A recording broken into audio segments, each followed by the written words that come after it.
Everyone. So কেমন আছো তোমরা সবাই? আশা করছি সবাই খুব ভালো আছো। সো তোমরা থাম্বনেল দেখেছো একটা জিনিসের, ইন্ট্রো দেখছো অন্য কোথাও দাঁড়িয়ে অন্য ড্রেসে। সো প্রথমেই বলে দিই, আমি বাড়িতে এসে ইন্ট্রোটা বানাচ্ছি। প্রথমে ভাবিনি যে দুটো ব্লগ করবো, পার্ট 1 পার্ট 2। পরে ভাবলাম দুটো ব্লগ করাই যেতে পারে, ফুল ডিটেলস ব্লগটা, তাহলে তোমাদের বুঝতেও সুবিধা হবে, দেখতেও সুবিধা হবে। আর তাই জন্যই আজকে কিসের ব্লগ এটা, এটা ইকো পার্ক পার্ট 2 ব্লগটা আমি শেয়ার করছি। সো চলো ইকো পার্কের সপ্তম আশ্চর্য পার্ট 2 ব্লগটাই এটা, তো পুরো ব্লগটা দেখতে থাকো। ভারতের সবচেয়ে বড় আরবান পার্ক ইকো পার্ক, সেটার মধ্যেই আমরা দেখতে পারবো সপ্তম আশ্চর্য।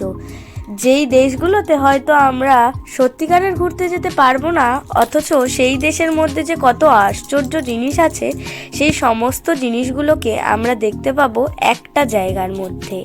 হ্যাঁ, ইকো পার্ক। এই একই নামের মধ্যে রয়েছে সপ্তম আশ্চর্যের জায়গা।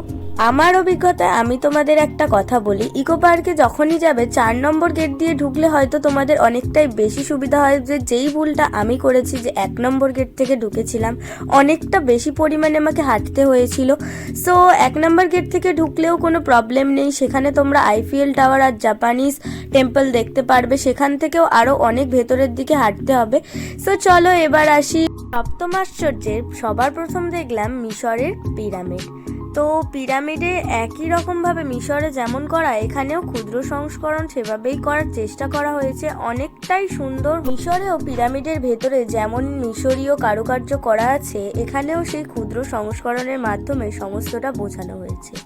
তারপরেই পিরামিডের ভেতরে যে আসল জিনিস, মমি কফিনে ভর্তি, সেটার পরেই আমরা পৌঁছে গেলাম তাজমহলের দর্শন করতে।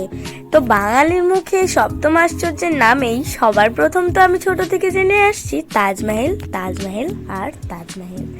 সত্যি মমতাজের জন্য শাহজাহানের একটা আলাদাই ভালোবাসা ছিল। আসল তাজমহলের মতোই এখানেও একটি ক্ষুদ্র সংস্করণ গড়ে তোলা হয়েছে, কিন্তু কাছ থেকে দেখলে একেবারেই মনে হচ্ছে যে যেন আমরা সত্যিকারের আসল তাজমহলের সামনে চলে এসেছি। তাজমহলের মতো হয়তো এখানে শাহজাহান আর মমতাজের সমাধি নেই, কিন্তু ভেতরের দৃশ্যটা অপরূপ সুন্দর।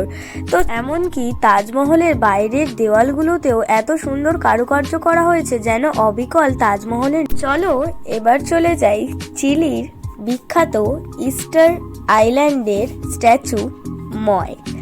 তো এখানে প্রায় 887টি স্ট্যাচু রয়েছে এই ময়ের। তো ইকো পার্কে যদিও সংখ্যাটা খুবই কম, কিন্তু এইগুলোর সাথে ফটোশুট করতে বেশ ভালোই মজা। তো তারপরেই আমরা পৌঁছে গেলাম ব্রাজিলে। হ্যাঁ, ঠিকই শুনেছো, ব্রাজিলের ক্রাইস্ট দি রিডিমারের সাথে কিছু ফটোশুট করলাম। তারপরেই আমরা পৌঁছে গেলাম পেট্রা দর্শন করতে। পেট্রা, যেটি বর্তমানে জর্ডনের দক্ষিণ পশ্চিমে অবস্থিত।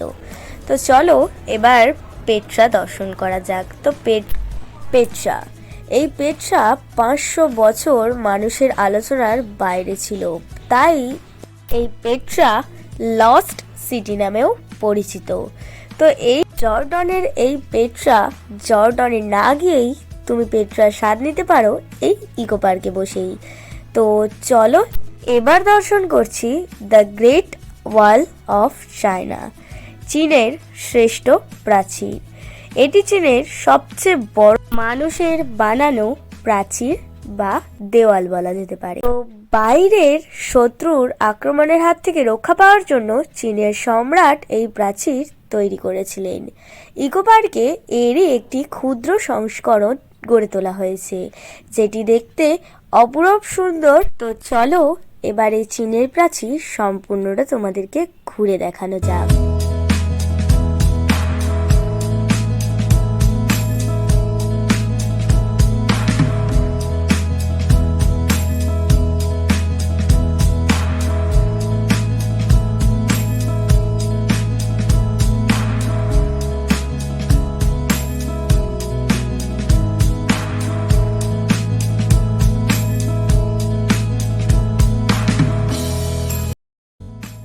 তো এবার চলো দর্শন করা যাক ইতালির রোম শহরে অবস্থিত ছাদহীন কলোসিয়াম, বাংলায় যাকে জানি হাজারদুয়ারি নামে। এবং এই কলোসিয়ামের উচ্চতা প্রায় 48 মিটার এবং এর ভেতরটি কয়েকটি অংশে ভাগ আছে। এই মধ্যবর্তী অংশেই একটি হিংস্র পশুর সাথে যুদ্ধ হতো ব্লাডিডরদের। এবং এই যে টোটাল গ্যালারি, এইখান থেকেই সমস্ত লোক বসে এই সমস্ত দৃশ্যগুলো দেখতো।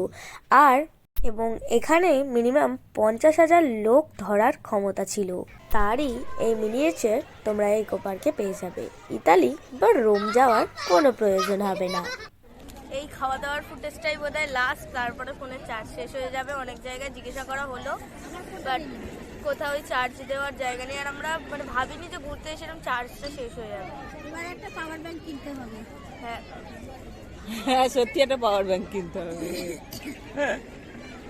না ওই দোকানে বললো হাই কপাল। আমরা এবার সপ্তম আশ্চর্য দর্শন করে চারপাশটা আরেকটু ঘুরে দেখতে বেরিয়ে পড়লাম। তো আমরা বেসিক্যালি গিয়েছিলাম কিছু পাখি আর কিছু প্রজাপতির একটা ঘর, সেখানেই দেখতে। মনি এর আগে ঘুরে গিয়েছিল, তাই মনি বলছিল হ্যাঁ সেটা এখানে আছে।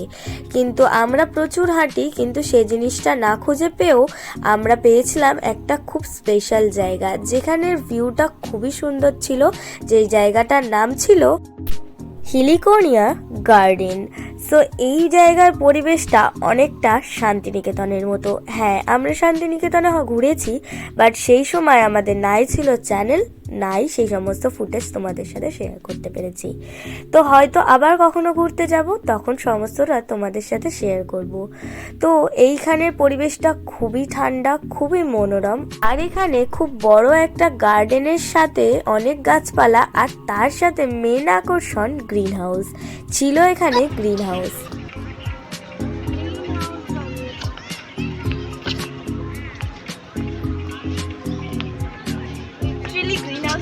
ভাইব আছে।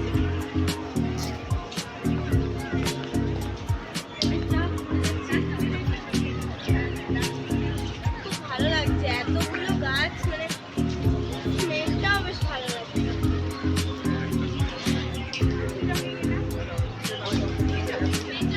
তারপরে আমরা হাঁটতে হাঁটতে আবারও এগিয়ে চলে গেলাম একটি খুব মনোরম দৃশ্য দর্শন করতে। তো এটা ছিল হিস্ট্রি অফ বেঙ্গল। এইটার জায়গাটা একটু অন্যরকম, তোমরা হয়তো খুব কম ব্লগেই দেখে থাকো। কেননা আমি লক্ষ্য করলাম যে এখানে অনেক কম লোকজনই এসেছে, যেহেতু এই জায়গাটা অনেকটাই ভেতরের দিকে।